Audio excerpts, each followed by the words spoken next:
Chapter 5 Social Foundations of Curriculum.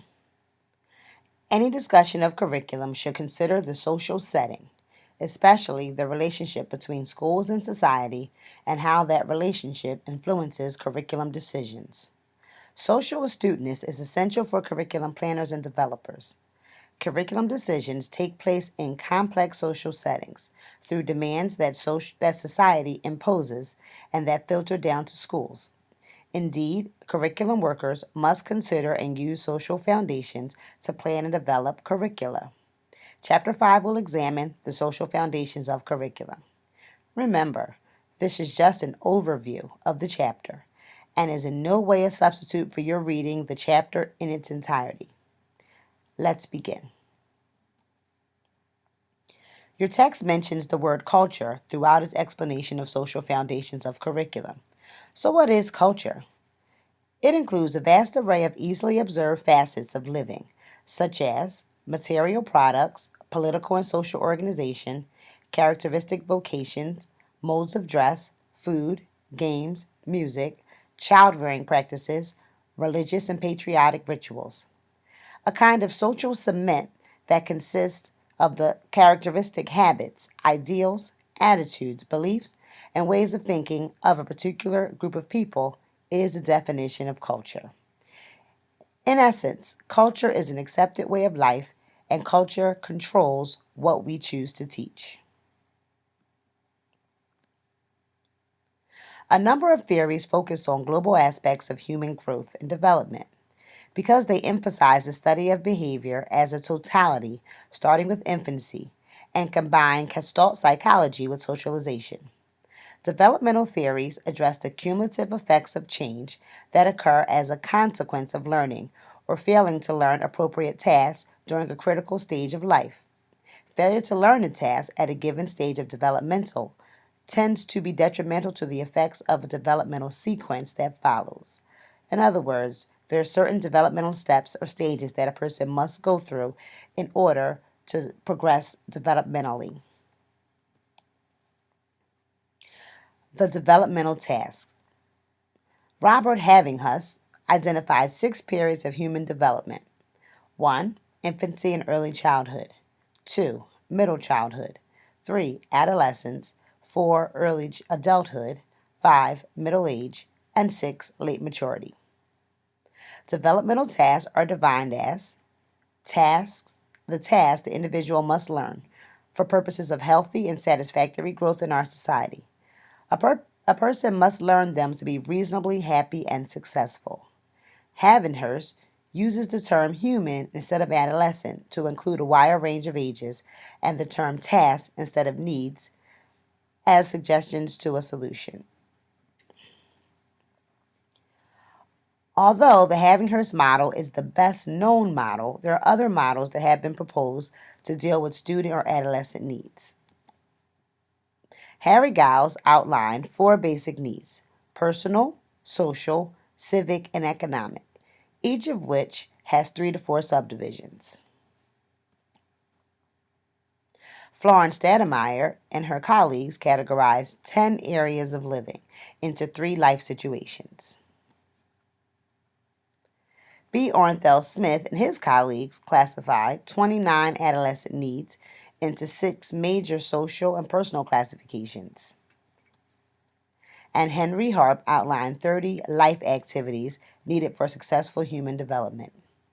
All of these authors were major curriculum theorists in the mid-20th century who recognized the need for a developmental approach to learning, teaching, and planning and implementing the curriculum. David Reisman, The Lonely Crowd, appeared 60 years ago.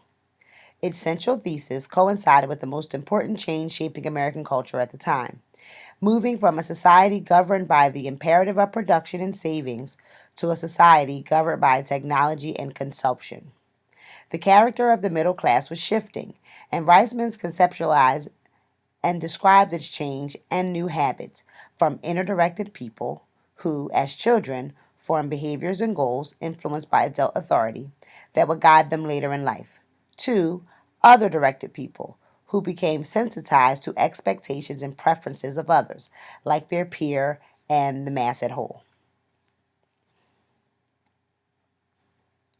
David Reisman formulated three major classifications of society in terms of how people think and behave: traditional, inner, and other directed.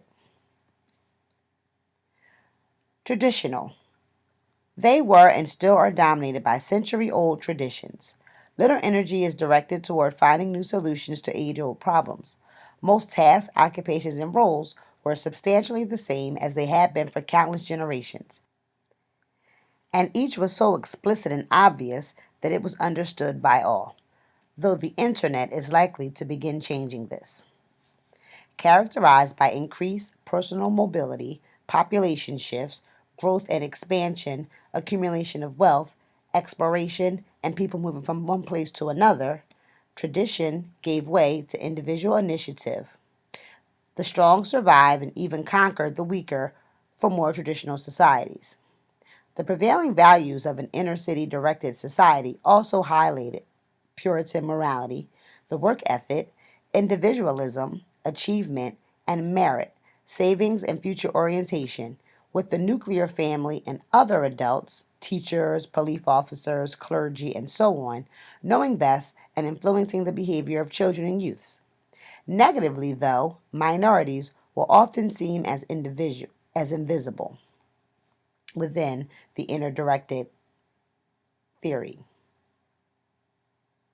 Finally, other directedness is the emergent character of the U.S. society, evolving since the post World War II period. It is the product of a social and cultural climate that has come to support and encourage teamwork, group integration, organizational behavior, homogenized suburbs, and to disparage the individual and interdependence of interdirected virtues.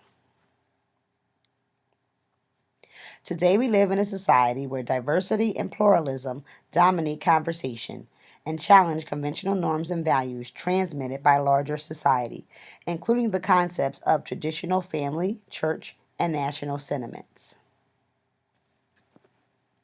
Our society is changing. The 2010 census report that the nuclear family, mom, dad, and the children living under one roof, now make up fewer than 25% of the households in the United States. Divorce rates continue to hover at more than 50%, which allows for more blended families.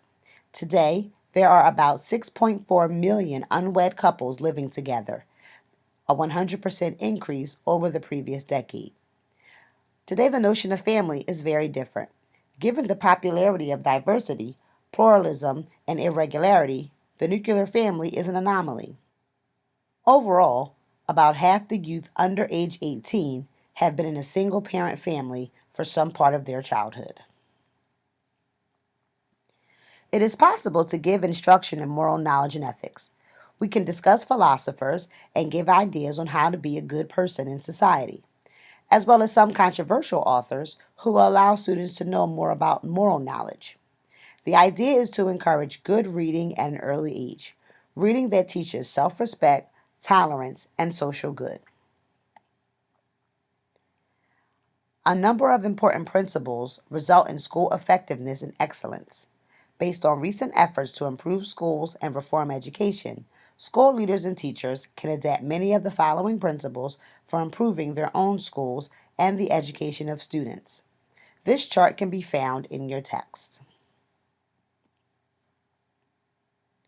Although each school in the United States reflects the culture of the larger society, namely middle class values, beliefs, and norms, it also has its own culture, its own ethos or way of thinking and behaving, and that reinforces and rewards.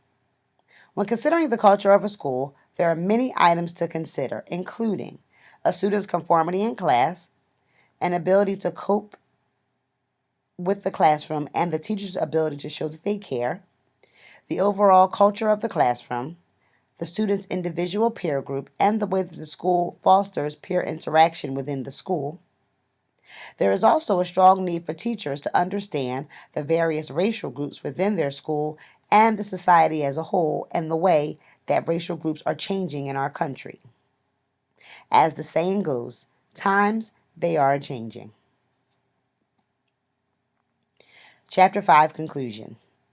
Understanding social foundations of curriculum is essential because such foundations have always had major influences on schools and current curriculum decisions. Curriculars must be social historians, current social analysis, and social futurists. Current and future consideration of society, education, and schooling are challenging in light of the diversity of our local, state, national, and international societies. But this cannot be an excuse. We have to do our due diligence to make sure we are reaching all students. We have reached the end of Chapter 5 review. Be sure that you have reviewed and understand all the contents of the chapter. Remember, any of these topics could be seen on your final exam.